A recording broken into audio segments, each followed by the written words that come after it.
There's a unique challenge when a show gets its first season as perfectly right as Fallout did. It didn't just work, it surprised people. It captured the tone of the games, continued the story where they left off, balanced humor with brutality, and somehow made the apocalypse feel human. So the question going into season 2 wasn't whether it could be better, but just whether it could maintain this level of quality. And trust me, it does. There's no desperate attempts to go bigger, louder, or more shocking just for the sake of it.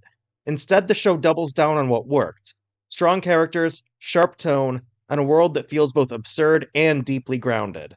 And at the center of it all is Lucy, played by Ella Purnell.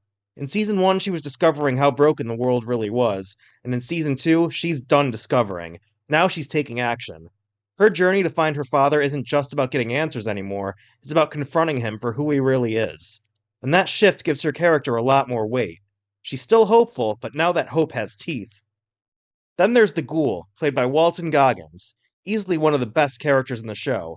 Where Lucy represents morality, the Ghoul represents survival at any cost. He's cynical, ruthless, and practical, but not entirely gone. There's still a human being underneath.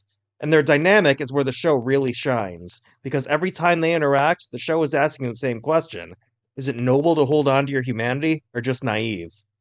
Meanwhile, Maximus is dealing with a different kind of conflict. He finally gets what he thought he wanted, a place in the Brotherhood, but instead of feeling like a victory, it feels off. The show doesn't present the Brotherhood as heroes by any means, but merely as structure, power, and control, as systems so often tend to be. Maximus's arc becomes about realizing that order is by no means the same thing as justice. So what continues to set Fallout apart is its tone.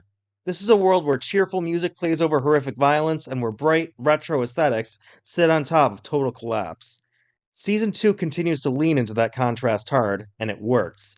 It's grotesque, it's funny, and it's uncomfortable, but it never feels empty. There's always something underneath it. And one of the smartest things this season does is not overcomplicate itself. In an era where shows get buried in their own mythology, Fallout keeps things focused. Even as it reintroduces elements from one of the series' best games, Fallout New Vegas, it's still an adventure story at its core. Purely by virtue of being the show's second season, some of its tonal contrasts and shocks feel a little more familiar and less surprising this time around, but that consistency is still part of the appeal. By the end of season 2, Fallout hasn't given us much in the way of clean answers, but it has given us momentum.